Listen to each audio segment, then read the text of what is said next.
Among Iviron's art treasures, 4 16th century icons of apostles Peter and Paul, and archangels Gabriel and Michael. They were painted by Dominikos Theotokopoulos, better known as El Greco.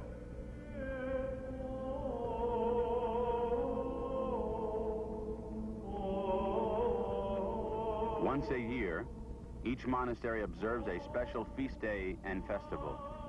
It honors the saint to whom the main church, or Catholicon, is dedicated. For Iviron, that saint is Mother Mary.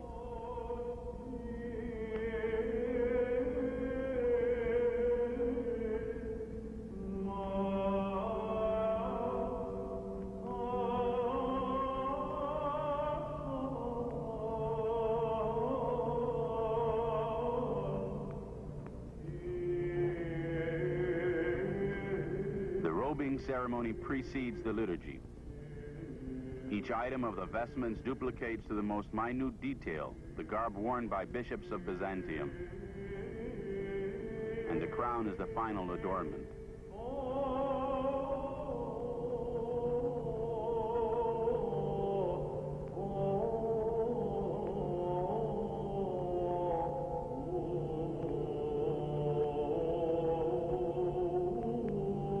Ancient handmade mosaic tile floors, some of them over 1,000 years old, reflect the skill and dedication of the monks of Mount Athos.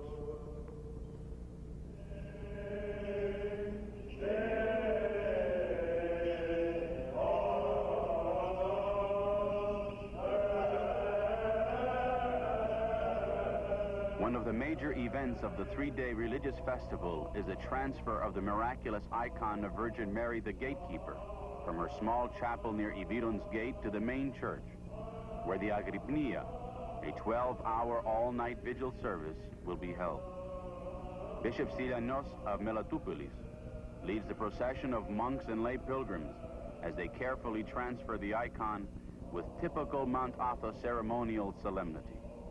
The miraculous icon of Virgin Mary, the gatekeeper, is one of the most revered icons among the monasteries of Mount Athos. According to legend, this icon of Mary and child was thrown into the sea somewhere in Turkey to prevent it from being destroyed. Several years later, ocean currents brought it off the coast of Athos Peninsula near Iviron. The icon was taken from the sea by a monk and placed in the main church. One night, the same monk dreamed that the Mother of God ordered him to place her icon near the monastery gate. Accordingly, the monks built a chapel near the gate to house the icon. Another legend holds that a barbarian pirate raiding the monastery struck the icon where the face of Mary was depicted. When the icon bled, the pirate repented and converted to Christianity.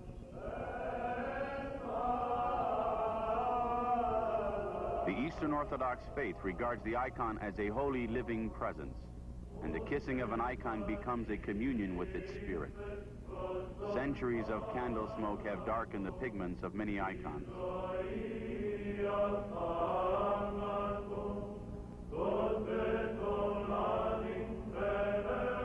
Gold and silver inlays cover the most holy and venerated icons.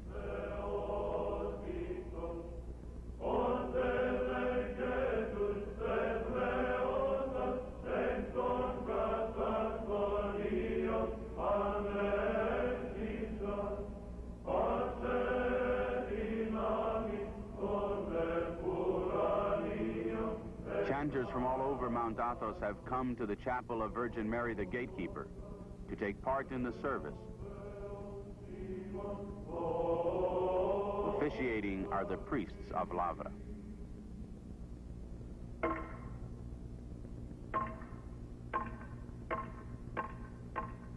A simandron, from the Greek word simeno, to call, is used to assemble the monks and their guests in the monastery's dining hall for another of the festival's major events, the reception and banquet.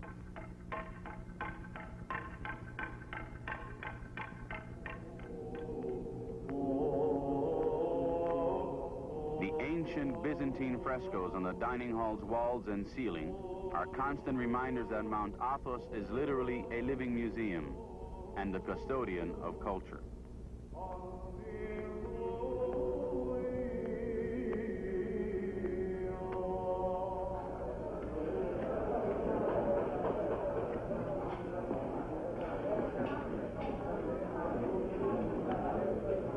On this gala evening, the monks of Ividon Monastery play host to two bishops, one of whom traveled from Canada for the festival.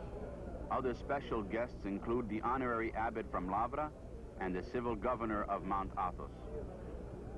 The banquet is an expression of agape, the Greek word for giving love, and a word traditionally used to express God's divine love for us all.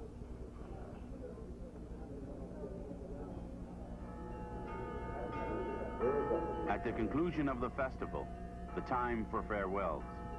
The monks of Ividon and their guests from neighboring monasteries prepare now to return to their daily monastic life of work and prayer, interrupted only by meals and a few hours of sleep. The guests include a Serdaris, or elite guard of Athos, in his colorful Evzone dress uniform.